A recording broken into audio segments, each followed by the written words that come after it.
अरविंद महर्षि अरविंद प्रज्ञा मंडल के सभी साथियों को मेरा सादर प्रणाम। भाइयों, जैसा कि हम सभी जानते हैं, भारत देश युवाओं का देश है। लगभग 65% आबादी युवाओं की है।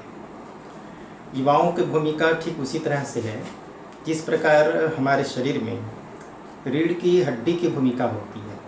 यदि किसी व्यक्ति के रीढ़ की हड्डी कमज़ोर हो जाए तो मानकर चलिए कि वह व्यक्ति शारीरिक रूप से अक्षम हो जाता है, कुछ कर नहीं पाता। ठीक उसी प्रकार से यदि देश की युवा की दिशा गलत हो गई तो मान करके चलिए कि देश की प्रगति में बहुत बड़ी बाधा उत्पन्न हो गई। तो आवश्यकता है कि आज की युवा पीढ़ी के दशा और दिशा पर ध्यान देने की। दशा अर्थात उनकी आर्थिक सामाजिक स्तर को ऊंचा उठाना, और दिशा अर्थात उनकी जीवन लक्ष्य का निर्धारण, उनकी सोच को विकसित करना, जिससे कि वो सकारात्मक सोच के साथ अपने उद्देश्य की प्राप्ति के लिए आगे बढ़ सकें। तो ये दशा और दिशा का निर्धारण करने के लिए युग निर्माण योजना के तहत गायत्री परिवार के माध्यम से अनेक कार्यक्रमों का संचालन किया जा रहा है। उद्देश्य इतना ही है कि हम युवाओं के आत्मनिर्माण से राष्ट्र निर्माण की ओर अग्रसर हो सकें, क्योंकि जो युवा स्वयं में अपने आप का निर्माण कर पाएगा वही युवा समाज निर्माण और राष्ट्र निर्माण की दिशा में अग्रसर हो पाएगा। आत्मनिर्माण अर्थात व्यक्तित्व निर्माण। तो ये आत्मनिर्माण से राष्ट्र निर्माण की ओर अग्रसर होने के लिए हम युवाओं के बीच पहुंचने के लिए कौन सा ऐसा सूत्र होना चाहिए जिससे हम इस विधा को आगे बढ़ा सकें और युवाओं के बीच परम पूज्य गुरुदेव के संदेश को प्रसारित कर सकें।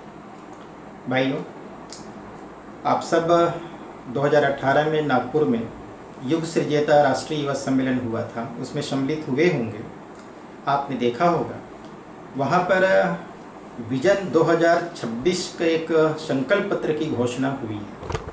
उस संकल्प पत्र में यदि सारे संकल्प पत्र को एक वाक्य में हम देखना चाहें तो उसमें हम युवाओं के लिए 4 सूत्र का निर्धारण किया गया है। और वो 4 सूत्र है: तलाशना, तराशना, संगठित करना एवं नियोजित करना। तो युवाओं को तलाशना अर्थात उनकी खोज करना। कहाँ खोजें, कहाँ तलाशें? तलाशने के क्रम में स्कूल है, कॉलेज है, कोचिंग सेंटर है, अपने घर परिवार के बच्चे हैं, अपने रिश्तेदारों के बच्चे हैं, इन जगहों पर हम उनकी तलाश कर सकते हैं। ये हुआ तलाशने का कार्य। उसके बाद उसको तराशना। तराशना अर्थात उन्हें प्रशिक्षित करना, उन्हें दिशा देना, उन्हें एक मार्गदर्शन प्रदान करना।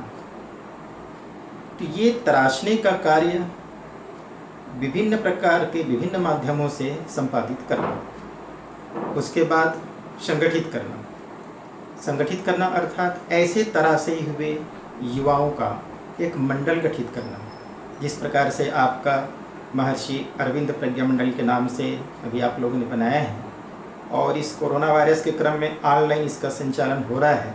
ठीक इसी प्रकार से ऐसे ही युवाओं का मंडल बनाना, उन्हें संगठित करना। उसके पश्चात चौथा सूत्र है रचनात्मक कार्यों में नियोजित करना। कौन से रचनात्मक कार्य में?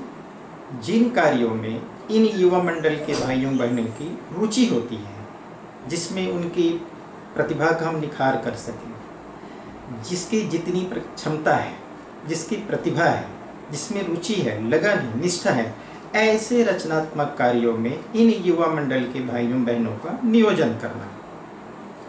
ये 4 उपक्रम जिस समय हम करने लग जाएंगे तो मानकर चलिए कि हम युवाओं को आगे बढ़ाने की दिशा में अपना योगदान हमने देना शुरू कर दिया है। ये 4 सूत्र हैं भाइयों बहनों। इन 4 सूत्र को लेकर के शांति कुंज से विभिन्न कार्यक्रमों के माध्यम से युवाओं को तराशने का, संगठित करने का और नियोजित करने का क्रम आरंभ हुआ है। मैं आपको बताना चाहूँगा कि इसी क्रम में छत्तीसगढ़ में भी हम लोगों ने विगत 10 वर्षों से यह क्रम चला रहे हैं। युवाओं को तलाशने के क्रम में हम भी इसी प्रकार का उपक्रम करते हैं। स्कूल के, कॉलेज के बच्चों से संपर्क करते हैं और सबसे पहले इनका 1 दिन का शिविर रखते हैं। किसी स्कूल कॉलेज में रहता है तो कभी 2 घंटे का, कभी 3 घंटे का, कभी 4 घंटे का शिविर स्कूल कॉलेज की अनुमति के हिसाब से। हम उसके स्कूल कॉलेज के बाहर कभी किसी प्रज्ञा संस्थान में अथवा किसी सामुदायिक स्थल पे करते हैं तो पूरा 1 दिन का करते हैं, 5 घंटे 6 घंटे का, जिसको वन डे कैंप कहते हैं। ये हमारा पहला चरण रहता है। हम इनमें युवाओं को कुछ ऐसे विषय रखते हैं जिससे उनके विद्यार्थी जीवन के लिए उपयोगी हो, और कॉलेज के बच्चे हों तो कॉलेज के बाद, पढ़ाई के बाद वो क्या कर सकें, करियर काउंसलिंग जैसी बातें उसमें समावेश रहता है, जिससे उनको ये पता होना चाहिए कि विद्यार्थी जीवन के पश्चात आने वाला समय जो संघर्ष में है उस संघर्ष को वो कैसे पार कर सकते हैं। तो इन सारे विषयों को लेकर हम 1 दिन का क्रम करते हैं, जिसे 1 दिवसीय युवा जागरण शिविर के नाम से जानते हैं। ये तराशने का हमारा काम। उसके पश्चात ये 1 दिवसीय युवा शिविर से निकले हुए युवाओं को जब अच्छा लगता है, ये कार्यक्रम बहुत बढ़िया है, उनके काम के लिए है। अभी तक हम राष्ट्र निर्माण की बात नहीं करते हैं, हम तो उनके स्वयं के निर्माण की बात कर रहे हैं। अभी जिस प्रकार के वो संघर्ष में हैं, जिस प्रकार की समस्याओं से ग्रसित हैं, उनका समाधान हम कैसे कर सकते हैं, पर इसी पर ध्यान केंद्रित करते हैं। तो ये 1 दिवसीय शिविर हुआ।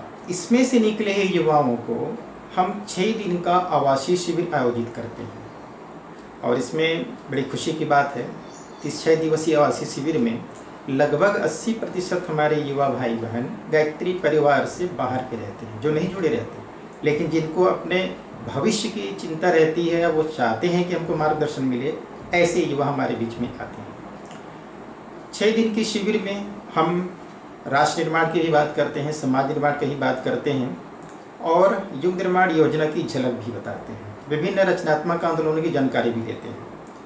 तो इस प्रकार से वो 6 दिन की शिविर उनके लिए मील का पत्थर साबित होता है। उनकी दिशाएं बदल जाती है, उनकी सोच की दिशा, उनकी जीवन शैली में परिवर्तन आ जाता है।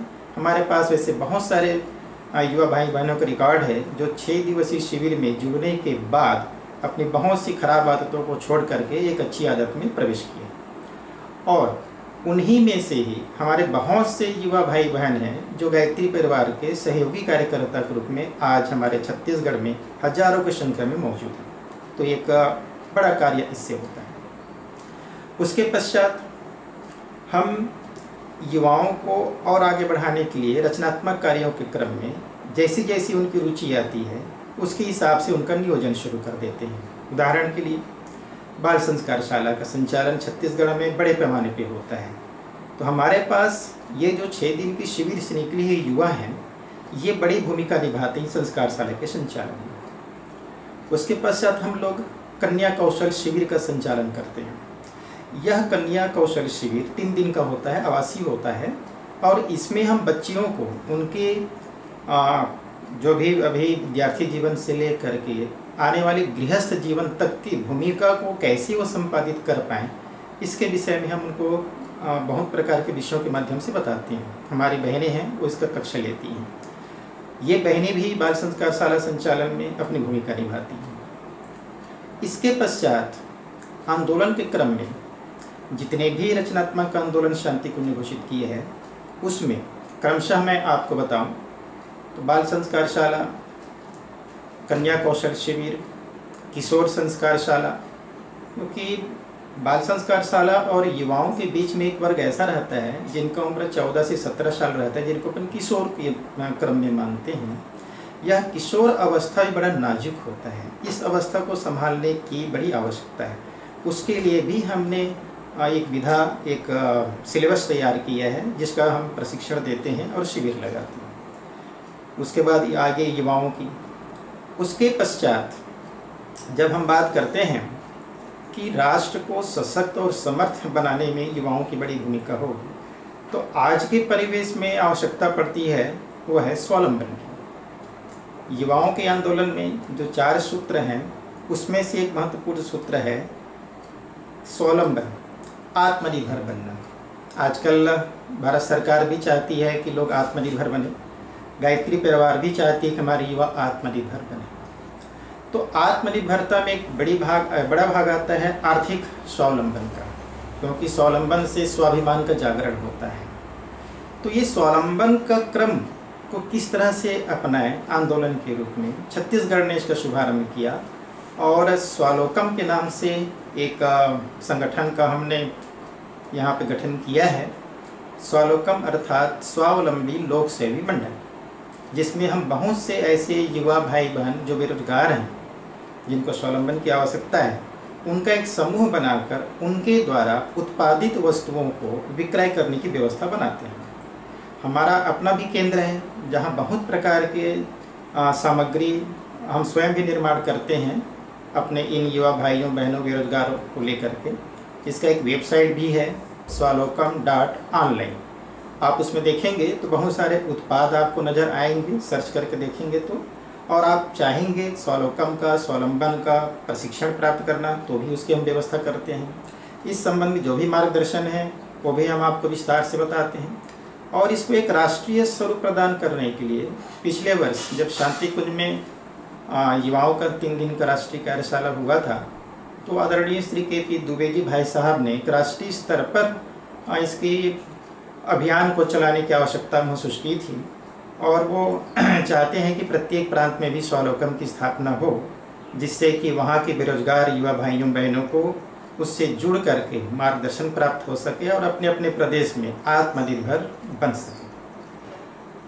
यदि आपको भी ऐसा लगेगा तो कभी भी आप संपर्क कर सकते हैं और इस स्वावलंबन की दिशा में और अधिक आप जानकारियाँ प्राप्त कर सकते हैं। इसके पश्चात युवाओं के बीच एक बड़ी समस्या है वह व्यसन की। निश्चित रूप से यदि हम आर्थिक रूप से संपन्न हो भी गए, लेकिन व्यसन के घेरे में रह गए तो हमारी जो प्रगति है वो आगे बढ़ने के बजाय नीचे स्तर पर चली जाएगी। इसीलिए व्यसन से छुटकारा एक बहुत बड़ा अभियान है जो शांति कुंज द्वारा भी चलाया जा रहा है। छत्तीसगढ़ में भी हम लोगों ने इसके लिए व्यापक अभियान छेड़ रखा है। इसमें हम लोग इसके मार्गदर्शिका पुस्तक का भी प्रकाशन किए हैं, जिससे कि हम स्कूलों में, कॉलेजों में जा कर के कक्षा ले सकें। हमने इसके ऑडियो गीत भी तैयार किए हैं, हिंदी में भी हैं, छत्तीसगढ़ी में भी हैं, जिसको हम प्रेरित कर सकें लोगों को सुना करके। हमने इसके डॉक्यूमेंट्री फिल्म भी तैयार की है व्यसन मुक्ति आंदोलन को लेकर के, जिसे जगह जगह दिखा करके आप प्रेरित कर सकते हैं युवाओं को। तो इस प्रकार से ये अभियान हमारा चल रहा है। इसके अतिरिक्त में हमारा नारी जागरण का अभियान है, वो भी हमारा क्रमशः यहाँ पे चल रहा है। तो जितने रचनात्मक कार्यक्रम यहाँ संचालित होते हैं उन सभी का मार्गदर्शिका का प्रकाशन हम लोगों ने किया है, चाहे वो 1 दिन का युवा शिविर हो, 6 दिन का युवा शिविर हो, कन्या कौशल शिविर हो, किशोर संस्कार शाला हो या नारी जागरण अभियान का हो। सभी विषयों का हमारे पास मार्गदर्शिका पुस्तक भी मौजूद है। आप चाहें तो इसका अध्ययन करके अपने अपने क्षेत्रों में आप इसको संचालित कर सकते हैं। इस प्रकार से संपूर्ण रचनात्मक अभियानों में से युवाओं को, कन्याओं को, महिलाओं को हमने ध्यान केंद्रित किया है और इनको प्रशिक्षित करके हम एक सशक्त युवा, सशक्त महिला, सशक्त हमारा कन्या हम तैयार करना चाहते हैं, जिससे वह अपना स्वयं का निर्माण कर सकें और अपनी जो भी क्षमता है, प्रतिभा है, उसको राष्ट्र के लिए भी समर्पित कर सकें। हमने इस सारी बात को ध्यान में रखते हुए अभी कोरोना वायरस के चलते जब क्षेत्र में हम कोई काम नहीं कर पा रहे हैं, तो 13 जून से लगातार ऑनलाइन हम शिविर लगा रहे हैं, युवाओं का भी शिविर लगा रहे हैं और हम नारी जागरण अभियान के अंतर्गत महिलाओं का भी शिविर लगाते हैं। प्रत्येक दिन 1.5 घंटे का समय निर्धारित रहता है, जिसमें हमारे प्रशिक्षणगण युवाओं के लिए अलग अलग विषय और हमारे नारी जागरण अभियान के अंतर्गत अलग अलग विषयों का निर्धारण करते हैं। हम छत्तीसगढ़ से प्रत्येक शनिवार को, रविवार को बाल संस्कार शाला का संचालन करते हैं ऑनलाइन। इसके अलावा हम शनिवार को स्वावलंबन का प्रशिक्षण का भी सतत चला रहे हैं। तो इस प्रकार जो भी रचनात्मक अभियान है, इस समय हम ऑनलाइन के द्वारा लोगों को जितना संभव हो सकता है उतना हम अपनी जो भी क्षमता प्रतिभा है हम लोगों के पास में उनको पहुंचाने का प्रयास कर रहे हैं।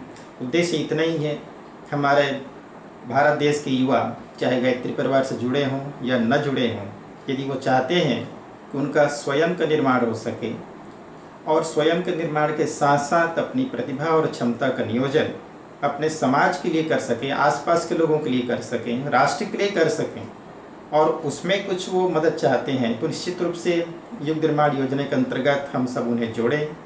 और उसको जोड़ने के लिए ये जो 4 सूत्र जो नागपुर में विजन 2026 में घोषित किया गया है, तलाशना, तराशना, संगठित करना, नियोजित करना, यही हमारा आधार है। और इसी आधार को लेकर के हम चलेंगे तो निश्चित रूप से आने वाले समय में एक बड़ी क्रांति होगी और भारत देश के युवा पुनः जागृत होकर के पूरे देश का नेतृत्व करेगा।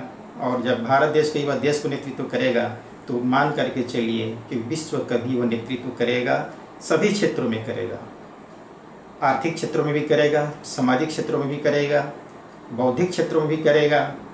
और हम तो ये भी जानते हैं कि जिस प्रकार स्वामी विवेकानंद जी ने आह्वान किया था युवाओं का राष्ट्र को समर्पित करने के लिए, वो युवाओं की फौज आज पुनः देश को समर्पित होगा और अध्यात्म क्षेत्र में भी युवा क्रांति करेंगे, ऐसा हमारा पूर्ण विश्वास है। और इसी विश्वास के साथ आप सबके सहयोग और आप सबके शुभकामना के आकांक्षा के सहित मैं अपनी वाणी को ही विराम देता हूँ। आप सबको पुनः प्रणाम। ओम शांति।